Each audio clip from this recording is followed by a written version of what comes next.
Dick Whittington. Once upon a time, there was a poor boy who was called Dick Whittington. His mother and father were dead, and he had no one to care for him. Dick lived in a small village in the country.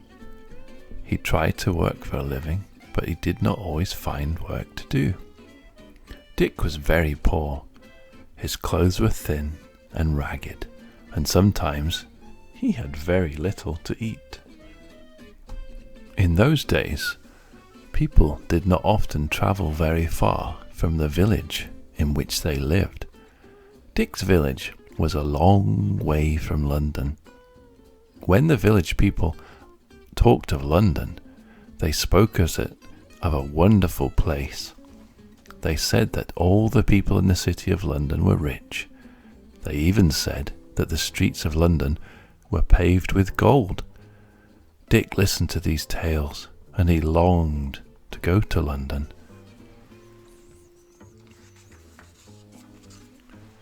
Dick thought that if he went to London, he would be able to pick up some gold from the streets. Then he would become rich, and he need never feel cold or hungry again. Dick made up his mind to go to London, although he had no idea how far it was. He made a few clothes into a bundle and tied the bundle to the end of his stick. Then he set off, walked along the road to London. Dick walked a long way, but he did not reach London.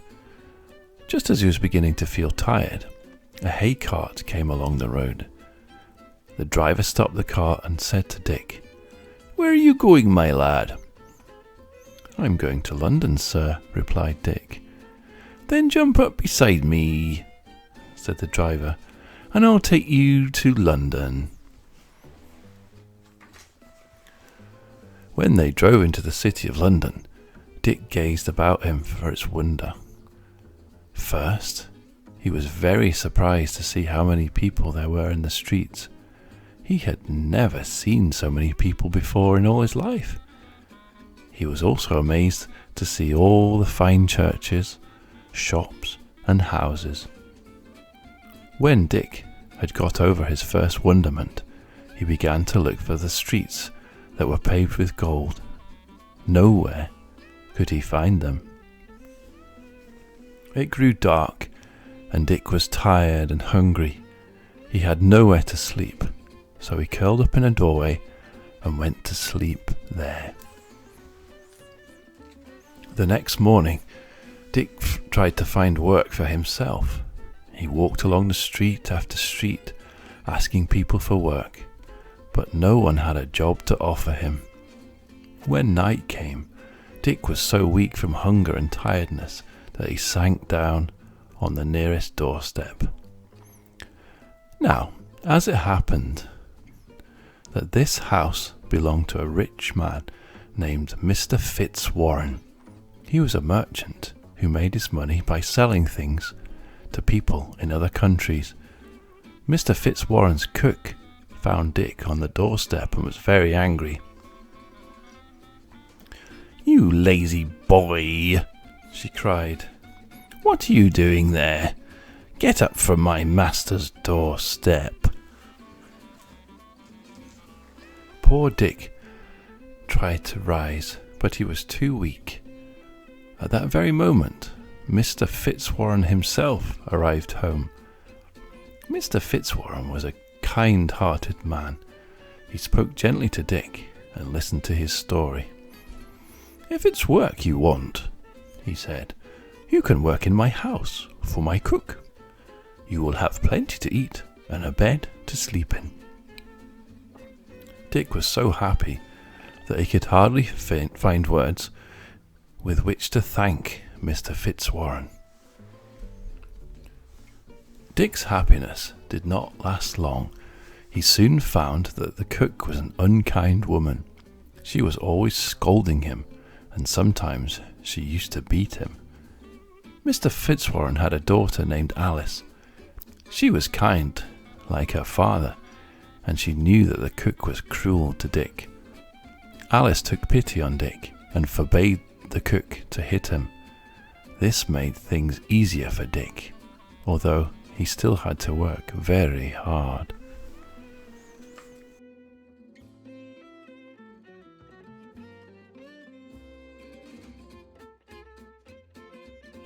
Dick's bed was in a cold attic at the top of the house.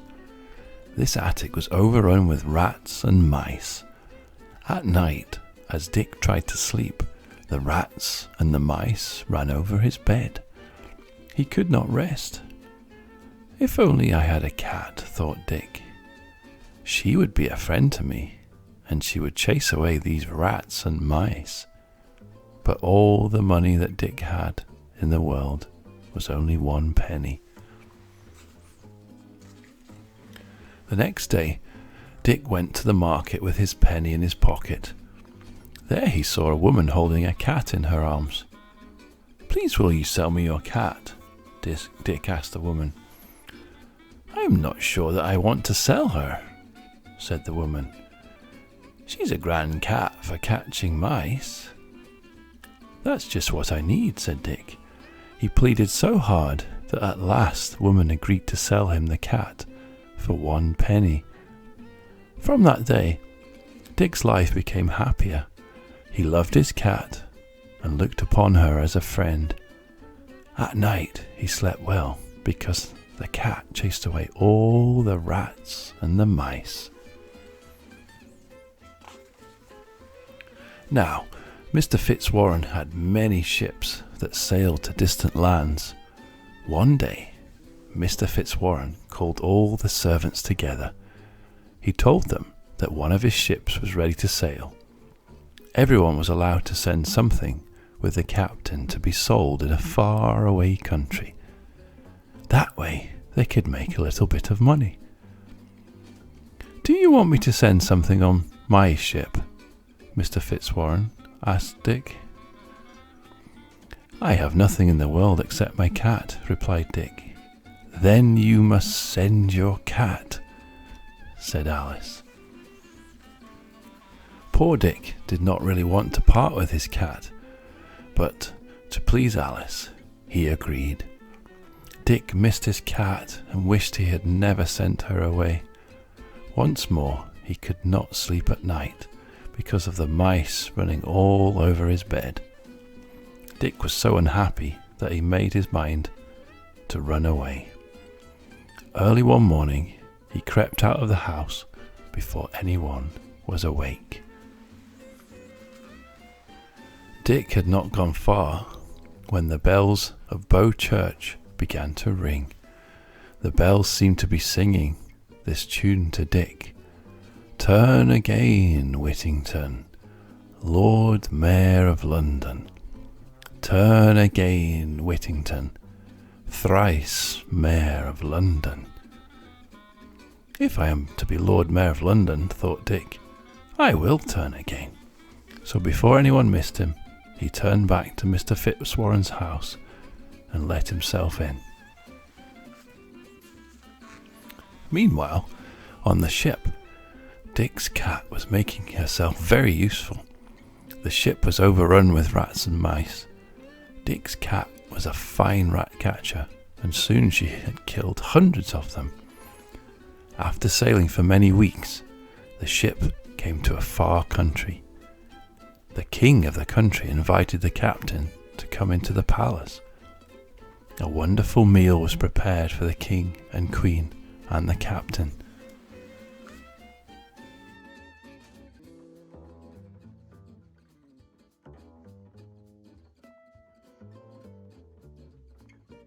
Many servants carried food on gold and silver dishes and set it in front of them. But before anyone could take a bite, hundreds of rats rushed into the room. The servants tried to drive them back with big sticks, but it was no use. In no time at all, the rats had eaten all the food. The captain was astonished by this. He turned to the king and asked, "Why do you put up with these rats, Your Majesty?" "There is nothing that we can do about it," replied the king. Every time we sit down to eat, it's the same.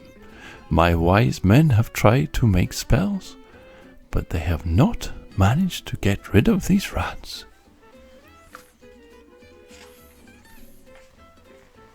"Then why don't you have a cat?" asked the captain.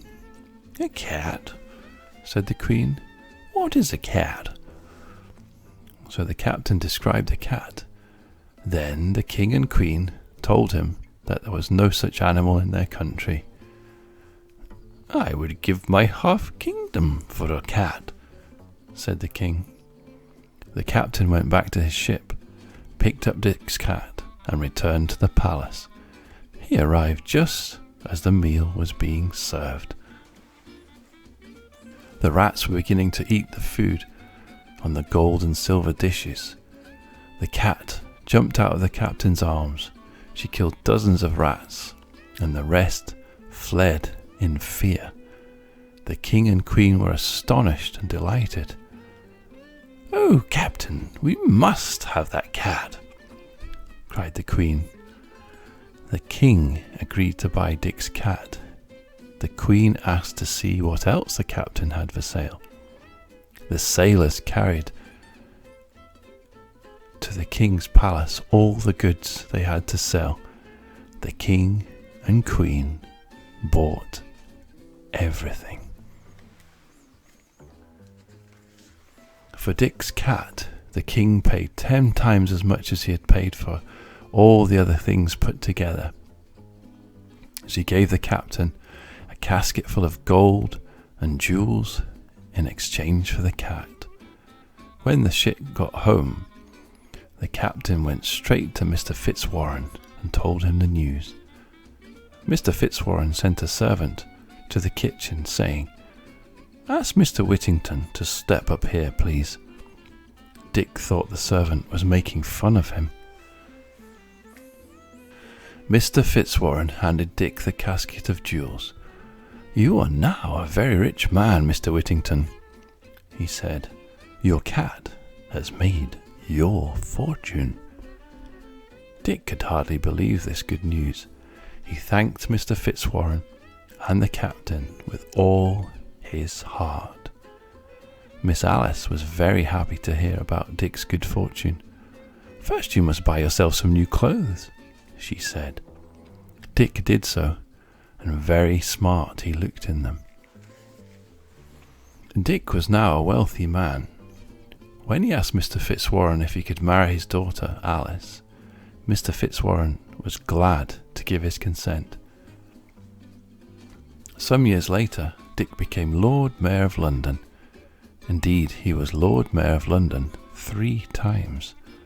So the Bow Bells had been right when they said to him, "Turn again, Whittington, Lord Mayor of London. Turn again, Whittington, thrice Mayor of London."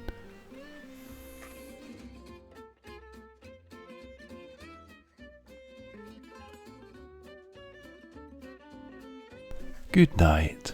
Sleep well. Thank you for listening. Please check my channel for other stories. Hope you enjoyed this. Please like and subscribe.